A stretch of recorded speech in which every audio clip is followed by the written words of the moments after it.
When we first conceived the idea of an Achdut trip to Israel, one of the main ideas that we had was that it was very important that students went. Flatbush bringing students on this trip highlights to me how much Flatbush really wants to connect us with Israel. Yeshiva Flatbush gave their students opportunities to learn about what's going on in Israel right now. It was particularly important to us that our students were the focus of the mission. I think sending students really exemplified this mission because it showed this is our next generation and we want them to know this. The thing that stood out most to me was every single time we got off a bus, anybody we met, as soon as we met them and they understood where we were coming from, and they understood that we brought students, children with us, it became an immediately emotional moment. Every person that we met or spoke with or spent time with couldn't believe the reason we were there was just to say, we are here to support you. We are here to give you guys hope, to tell you that we're on your side.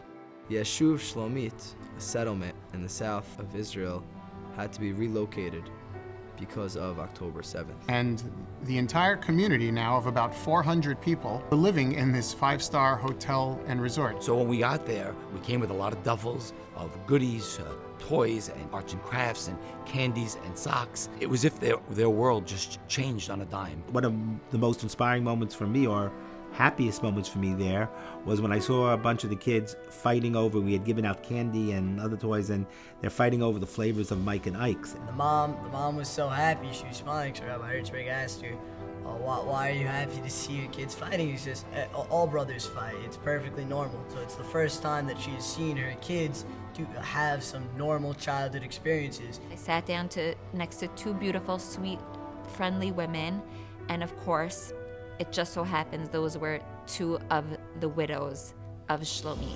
And without asking any questions, they just told me what happened on October 7th, that the sirens went off and their husbands, along with 9 other men, picked up and went out of the community to defend the hundreds of citizens.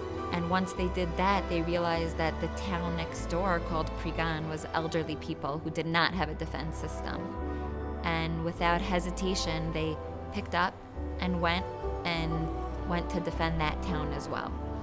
And they kept every single person in 3 towns safe. Hundreds and hundreds of people were saved. There were 11 men in this group together who went out to fight. A few were injured, but 4 men lost their lives.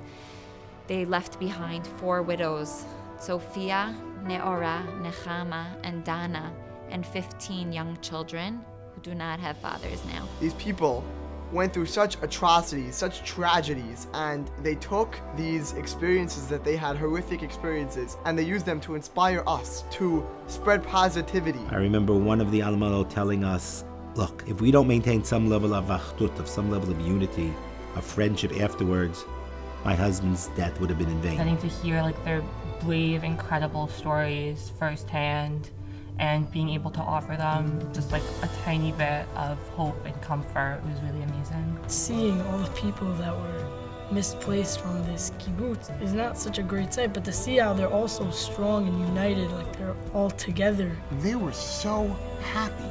This community, they were such happy people in the middle of a war, had to leave their homes, but they were together. They were still together. They ended every story with positivity. We went there to strengthen them, and everyone who came with Yeshiva Flatbush ended up being strengthened by the people that we met there. Halachnu lechazek v'hitchazaknu. It was really special being with Rabbi Bira and Rabbi Sklarin and Rabbi Saidi and Rabbi Yaish. I want to thank the rabbis, the administrators, the lay leaders that stood behind this mission for putting it together. I definitely thank them for giving me the opportunity to go on a life-changing trip like this one. I would encourage everyone and anyone who can. I don't think there's anything I could recommend more. As we know, tonight is a beautiful night of celebration, of singing, of music, and of course of support to the Yeshuva of Shlomit.